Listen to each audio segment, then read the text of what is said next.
Welcome to Football Daily. Now, what have we got coming up today? We have got 3 cup finals. First up is the Scottish Cup final. It is between Rangers and Hibernian, who will come out on top. Rangers have recently promoted, but Hibernian, they did perform in the league, but they still got a good chance. Then we'll go over to Wembley, where it'll be the FA Cup. Crystal Palace for taking on Giants Manchester United.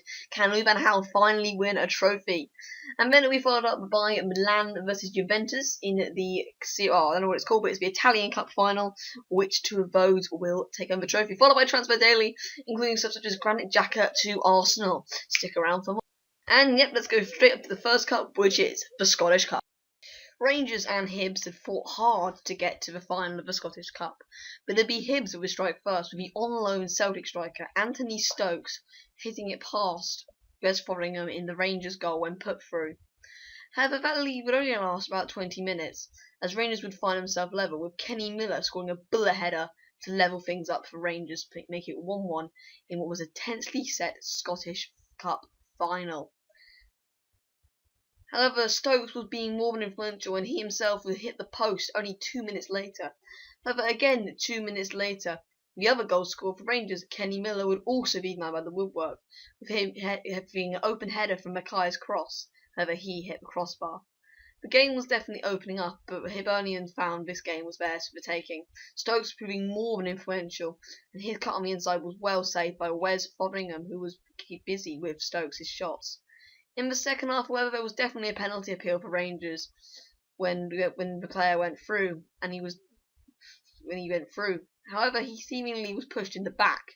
However, that was ignored by the referee. Hibernian came forward again, and again it was Stokes who shot to be saved, as he was the biggest live wire in the Hibernian team, with Fotheringham having been level on numerous occasions. Rangers would go ahead through a stunner by Halliday from the edge of the area to put them 2-1 ahead in the final. This seemed to spark massive goals in the last few minutes as the final reached its climax point. First off, from a corner, as Hibs' Anthony Stokes would head in an equaliser, as he finally got his well-deserved second to equal up 2-2, set it up for a tense last 10 minutes. The last 10 minutes would result in a winner without any extra time, and it would be another corner whipped in by Stevenson.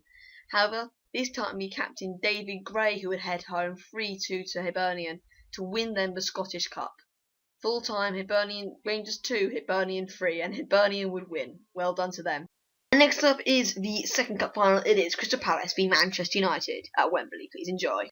Manchester United started the FA Cup final much brighter, with Mario Fellaini heading wide after probably in a better position to score. Palace, however, were definitely in this game, and a very controversial decision in the 18th minute, as Wickham, when through 1-on-1, was taken down by Smalling, only for him to pick himself up and score. However, the referee had blown back for the original foul, meaning Palace were denied a 1-0 winner, although Smalling was booked. And from zone free kick, a Balassi header was just tipped over by De Gea. After this, Man U continued their dominance, and after getting a rebound, Mata thrashed his shot, but Hennessy managed to make a firm save, and Joel Ward cleared.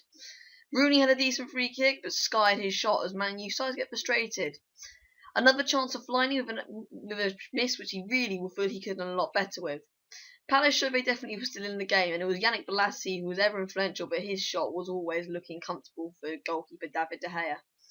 However, Zaha nearly cost Man United as he took the ball off Blind, and really should have been awarded a penalty for this challenge by Wayne Rooney. However, once again the referee deemed it not worthy of a penalty, and Man United were off the hook for the second time in that match.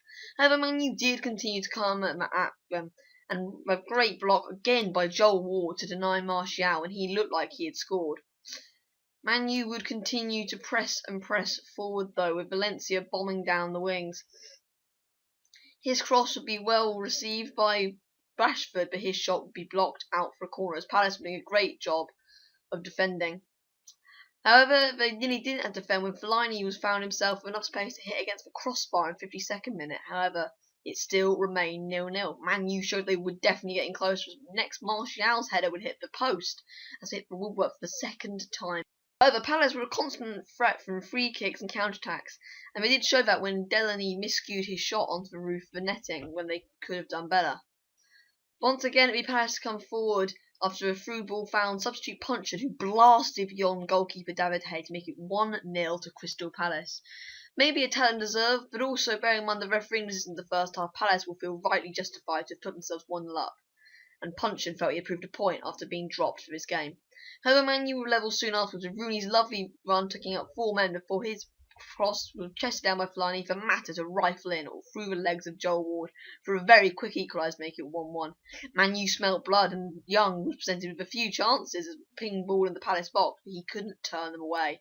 As the game was going to extra time, a late chance Palace and former Man United player Zaha, after getting the ball by Blind, but once again he hit the side netting. The game did go to extra time, and with Rooney taking a snapshot, Crystal Palace were starting to frustrate Man U, maybe taking its penalties. Balassi had a snapshot for Palace, which was just palmed away by De Gea, as the game was descending into very tired territory. However, when Balassi looked to get away, Smalling body checked him and grabbed his leg, meaning that in the last minute of the first half extra time, Smalling would rightly receive a second yellow, meaning Man United would have to play the last 15 minutes with 10 men. This didn't seem to faze Man U, though, as they really struck in the league as Michael Carrick missed a sitter in what could have been his last game of the season. However, they did get a goal when Valencia took out his cross, found missed hit, but it ended up to Lingard, who thrashed it into the top corner emphatically to put Man United 2-1 ahead with 11 minutes left to play. Palace had a late resurgence after that, and Zaha nearly ran himself through 1-on-1, but De Gea got there just ahead of him. And in the last minute, it would be again Zaha who would thrash a shot over when he ran through 3 people. But in the end, Man U would win 2-1 and would win the FA Cup. Congratulations to Manchester United. And our final is AC Milan versus Juventus. AC Milan and Juventus would battle out in the final of the Italian Cup, and it would be AC that should have taken an early lead, and Bonaventura side-footed a really easy chance past the post. In what was a dull first half, it was AC who were very much on top, with Bonaventura looking a threat but never quite managing to get it in the net with his latest shot just saved near post. As the game went to the second half, Sciglio tried a 30-yarder which troubled Neto, but not enough to go in as AC searched for a goal. Juve started turning the screw as Mandzukic was inches away from tapping in a cross, for Alexandro's reverse pass found Pogba, whose shot was saved to the near post by Doramanu. It ended up, as the game turning point, Pogba's through ball found Lichtsteiner, who ended up heading into the arms of the grateful goalkeeper. Went to extra time where Milan really should have taken the lead with Bacca's overhead kick.